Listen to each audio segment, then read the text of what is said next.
Good afternoon. How are you? I'm well. Thank you so much. Thanks for having me. Appreciate Uh, it. Absolutely. Welcome to the Q.A.C. Team Podcast. Let's go ahead and get started and tell our audience who you are and what you do. Well, audience, I am Obet Jamison, and I am a product of my mother.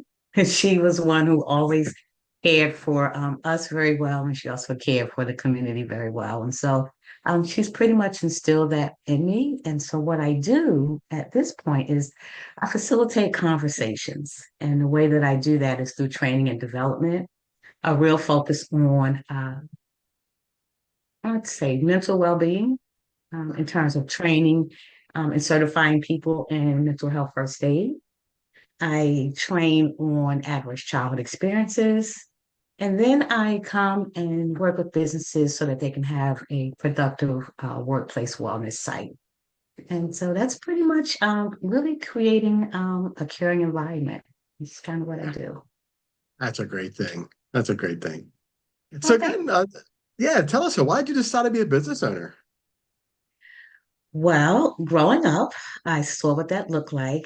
We had a really productive entrepreneur family. My immediate family had a restaurant business.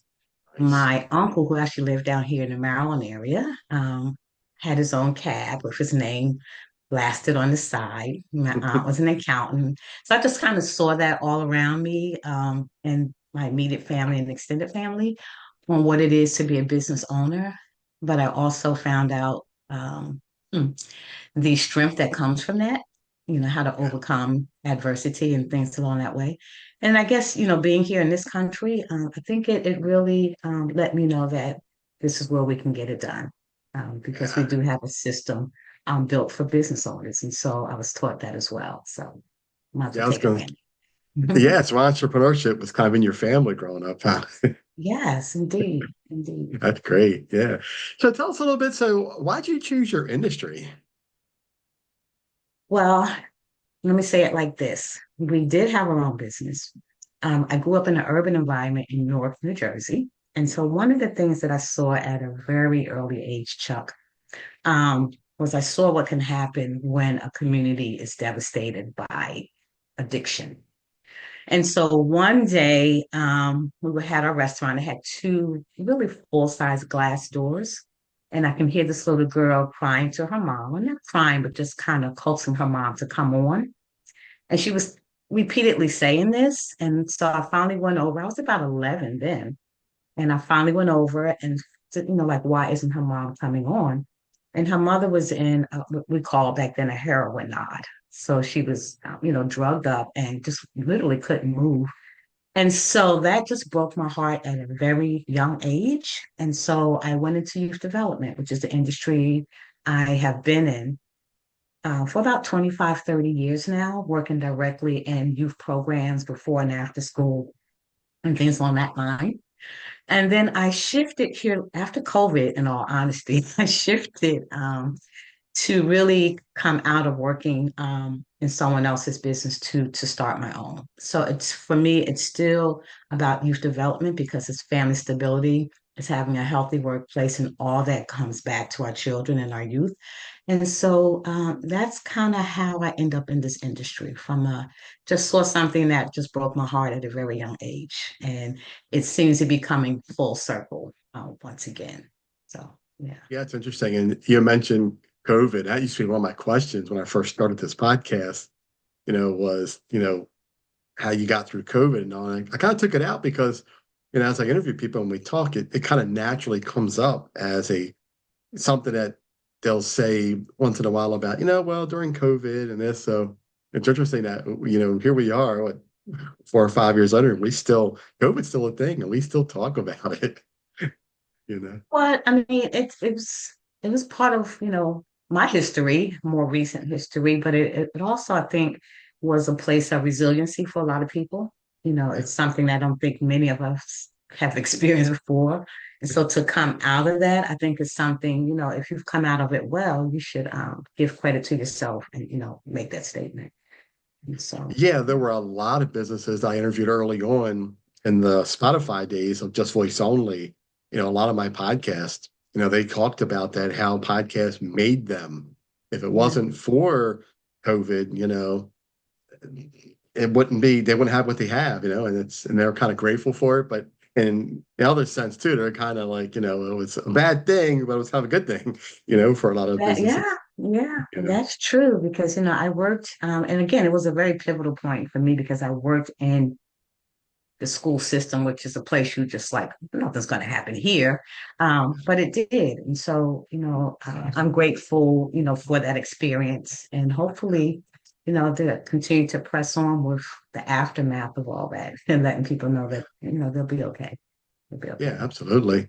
Yeah, it definitely was a challenge for us all. And I remember, in my early days of, Uber and Lyft, I Hmm. was on the roads. I was the only car and I still made money, but I was the only person on the roads for hours and hours. And couldn't see a person for miles, or a car. And it was very interesting. Interesting time. Interesting is a good word. We Right. learned a lot. Yeah. Learned a lot. So, we talked about, what you do. We talked about why you decided to be a business owner, how you choose your industry. So let's go ahead and shift a little bit to what were some of the challenges that you faced, getting this together and doing what you do now? Wow. I think some of the challenges is really just getting started. Um, One, having a thought and an idea is one thing, and taking that and making it happen. And so I think for me, and it's still a growing process, is really acquiring those contacts that um, need what you are offering. And so that's always a work in progress. It's going well. I can say that it is a self-sustaining business, but I think that's the hard part. And the other part of that, personally for me, is I've always been one behind the scenes. And so now there's this forward-facing me that has to go out there and build a business. And so a lot of it has come from word of mouth, which is good. But to grow even bigger, it requires a lot more of me to get out there and meet people. And because I prefer the authentic relationship. And so I have not acquired the skill set of having a Instagram and all of that because it's so far away that like I want to know you. And so that's the area of growth and part, and a challenge for me right now because it is a shift. Yeah, I was going to say, a lot of people struggle with that. It's they just don't Yeah. want to spend the time with social media. But however, social media is a big part of what we do now. And that's where we'll find 90% of our growth is through social media. It is. I mean, it is. And so hopefully, through that, those times and for what I do when it comes to training and development and some consulting, I think it is about building a relationship. And so that does take time to Yeah. do that. So, Yeah. So tell us a little bit about what's it look like to reach out to you to get this going. What does your business model look like? so our business model really is about we have a menu of services. We build our services around the needs of the business that we're going to be working with. And so if the business is looking for ways to build their teams better, then we actually build that out. So our differentiator in that is we first have that conversation. So that's why having that relationship is so important, at least for Yeah. me, because Yeah. we do have to have a conversation about exactly what is it that you're trying to accomplish here. And so in having that information, we build out whatever training you might need.